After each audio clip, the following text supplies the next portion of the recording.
How's it going, guys? Today, I'm going to be featuring the Dimitri Pozharsky, the Tier 7 Premium Russian Light Cruiser.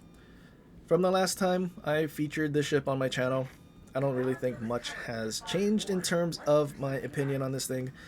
I mean, it's good, not great, not bad, it's kind of somewhere in the middle. I mean, being an AP only cruiser that kind of relies on a lot of broadsides to, I guess, have those big games, especially one like this. Most of the time they're just going to be broadside. I mean, you do have improved pen angles, so they could be relatively angled, but they're still going to be pretty broadside for us to do anything meaningful. I think more often than not, if there's someone that just understands how to angle to AP, the Pozharsky is just simply going to struggle. Unfortunate spawn. We have 3 cruisers here. There are 2 destroyers in this match, but they're not here. So 3 cruisers, Cleveland, Baltimore, and Pozharsky, all relying on something to spot so we can farm. Yeah, not ideal. Fortunately though, when I shoot, I mean, I guess it's technically also unfortunate, but more fortunate than unfortunate. We somehow get spotted, and then we stay spotted for 3 seconds. We were a little more broadside than our Cleveland, and then Iowa did take a pot shot at us instead. So we kind of saved our Cleveland or Baltimore from taking an initial salvo. And, well, Iowa whiffed that pretty badly. Not really sure what this Baltimore is doing. He went around the corner flat broadside and basically parked stationary. Not really ideal for a Baltimore, as he lost half of his HP. Iowa still sitting relatively broadside.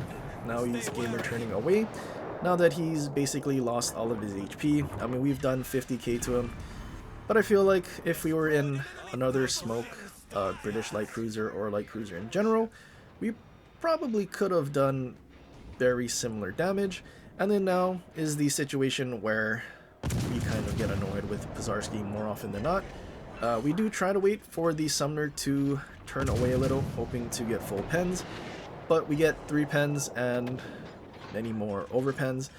We do a decent amount of damage just because we did get a few pens, but I still feel like it should have been much more. Enemy Belfast gets radared, so there were 4 ships here. Fortunately for us though, Iowa was a bit questionable. He just sat there eating all the damage. Sumner turns, eats another big chunk from this because we did actually finally get pens, and you can see what happens when you actually are able to get those full pens rather than over pens or ricochets, trying to find that perfect angle. And also, I mean, something to also consider, Pozharsky having that higher AP shell velocity, or I guess shell velocity in general. You can still overpen even though the angle, because that is one of the conditions for overpens, which is shell velocity. The shells will arm, but then if the shells are too fast, well, your shells will not arm and detonate technically on the other side of the ship because, well, the shell was simply too fast, and that's kind of what contributes to a lot of the overpens on destroyers, even when they're angled. We see an opportunity to push a Baltimore. Unfortunately though, Balti gets a double fire, and then Belfast 43 follows it up with his own double fire, so we have to instantly damage control. We don't really want to turn and use our torpedoes because the torp angles aren't great, and with Baltimore having improved pen angles, I'd simply rather not get sitted out. But needing to damage con that fire, the quad fire, we now don't have an opportunity to damage con our turret, and we're kind of forced to use one turret to shove shells up Baltimore's booty. But luckily for us, Baltimore doesn't really wiggle, and he's making it pretty easy for us to hit that flat booty, and we are able to finish him off. As soon as he goes down, we know perfect 10, sorry, not perfect 10, Belfast 43 is outside of our smoke frying penalty. So we just simply smoke up and try to conserve our HP, because we definitely lost more HP than I would have thought we would, trying to trade with that Baltimore. I suppose it was because both the Baltimore and the Belfast were focusing me, because our Cleveland is still full HP. But now our Cleveland is chasing the Belfast 43, so we can use his spawning to our advantage. Belfast having smoke, we know that he can't have heals because you have to swap smoke for heals, which does kind of suck. But any damage we do, because we know he has a smoke and no heals, will be permanent. So we just simply keep blind firing with the prediction that he's trying to run away from the Cleveland. And we do land a few shells here and there. We start leaving and start heading over to the Charlie side of the map to try and support our team. I mean, our team is still kind of in the spawn at Charlie. We have a friendly destroyer that decided to push all the way right up to battleships and smoke up in front of them. And one of the enemy battleships that are over there is a Palmer B. So our friendly Lucian, I mean, I guess decided to smoke up in front of a sonar battleship, but also torp the sonar battleship. So torping the sonar battleship, if he didn't already had it, he would now have his sonar active. And instead of torping the battleship that doesn't have sonar and probably increasing your chances of landing torps, he now finds himself getting sonared and now nuked by 2 battleships for really no reason. I don't know why he decided to smoke up in front of battleships, just yeah, questionable. And these are the moments where we kind of feel disappointed, because as much as we would like to see something that's maybe a little overtuned in the Lucian, having stealth sonar, smoke, super heal, and very good DPM, like we would like to see it get nerfed just a little bit. But then you see things like that, and the people that play them still either eating torpedoes when they have sonar active, getting dev struck, not using their sonar, smoking up in front of battleships, you name it. Yeah. Don't underestimate the player base's ability to persuade Wargaming to do the opposite thing that makes sense. And yeah, imagine if Lucian gets a buff because of all the Lucian players playing it very poorly. That is definitely not off the table. But looking at the map, we have 2 friendly battleships leaving Charlie. It's 2 Musashis. Palmer B pushes into B, which is kind of unfortunate. I was hoping he would go follow the Musashi towards Charlie. Then we could have gone into B and started capping and flipping the objective. Enemies still do have a Katsonis, so unfortunately our Lucian decided to chase battleships, park in front of them, smoke up, die, rather than fight a Katsonis, which, I mean, when we looked at the Lucian, he was full HP. So there was really no reason for him to not go after the Katsonis.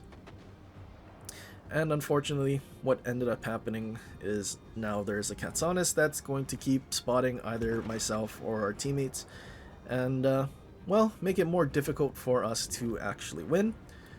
Palmer B, I'm not really sure why he decided to turn away from the Musashis instead of just charging straight at them, creating a crossfire, or rather keeping the crossfire and putting pressure on the Musashis.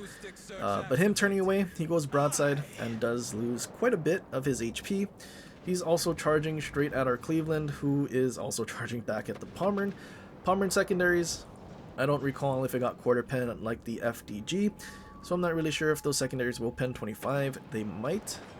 But Palmer now turning back into the Musashi. If he just simply kept charging at the Musashi, he probably would have been fine, but he decided to turn broadside as if to go chase our Cleveland, and then he decided on second thought he wanted to angle to Musashi, and then he eats a lot more damage than I think he otherwise should have. I mean, he got a Kraken, so he must have played very well, but right up until the end made a mistake.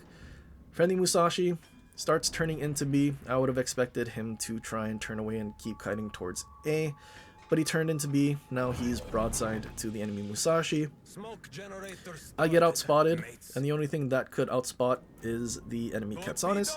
Not sure if he is north or south. Fortunately though, we had sonar on, and it does catch torpedoes. That gives us the idea of where he is. Katsonis is basically chasing our Musashis. Unfortunately for us, he doesn't use his radar yet and doesn't start trying to gun us, especially having the HE pen and alpha that it does. But But yeah, we need to start moving. Our smoke is about to fade, and we are under threat of Katsonis radar, which he does use. Luckily, we started moving already though. Make ourselves a more difficult target to hit, rather than, I guess, stationary target for Musashi. But also our sonar goes down, so we kind of needed to start leaving our smoke. Unfortunately for us though, Musashi comes around the corner right when we leave our smoke, but fortunately for us, he shoots at us and whiffs, and instead of being in a position to actually shoot at our Musashi is able to sail away flat broadside unscathed. Friendly Musashi gets a decent chunk in on the enemy Art Musashi, but you can also see the improved pan angles that we have when we shot at his bow. He was angled pretty well, but the pan angles did kind of save us there. Now, the Katsonis' only option to win would be to start shooting, torping, trying to gun us down. We have a pretty solid points lead, and we also have more objectives than they do. So there's not really any sort of feasible way for them to win. Our Cleveland is going to keep chasing him, but I'm gonna just, spoiler alert, Katsonis would rather sail away and save his ship from sinking to avoid the service cost for his ship sinking, and well, he just runs away. Cleveland used his radar earlier, so he's not gonna radar and find him later. So yeah, I'm just gonna fast forward here to the end of the match, but yeah, no reason for us to try and chase the Katsonis and even give him a chance. We need to force the Katsonis to try and actually play the game rather than running away. I mean, it is possible that he's on low HP, but I feel like he's actually full HP and has been torp-billed Katsonis this whole time. Yeah, as much as I want to give the player base the benefit of the doubt, I have doubt. Enemy Katsonis gets into A, but far little too late. Yeah, game ends. We have over 1 million credits. I think I was only using the normal, I think it's a 20% credit booster. I think if we were using the 40%, we're probably pushing 1.3, maybe 1.4 million credits. But yeah, pretty good match. We got, what was it, 4,400 base XP.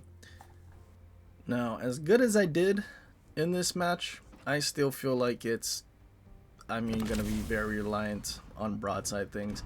I mean, if that Iowa, you know, had hands and decided to actually move his ship and angle, we definitely wouldn't have done 50, 60k damage to him.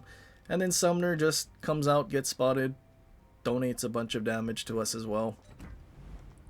And then, well, I mean, things just sort of worked out with the Baltimore and Belfast. And I guess we were also sort of lucky with the Musashi that the Katsonis was unable to actually, I guess, help the enemy Musashi at the end.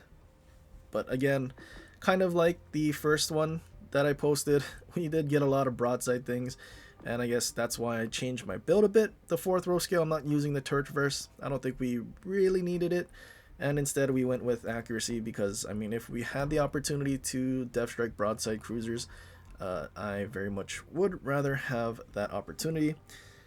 But yeah, AP only cruisers, very reliant on broadsides, which more often than not does kind of suck, especially if they just bow and reverse away, which also happens quite a bit, so you're kind of just limited. But anyway, that's pretty much it for this one. I hope you guys enjoyed. If you did, leave a like and subscribe for more, and share it with your friends, or leave a comment down below for any other ships you want to see in the future. But anyway guys, till next time, aloha.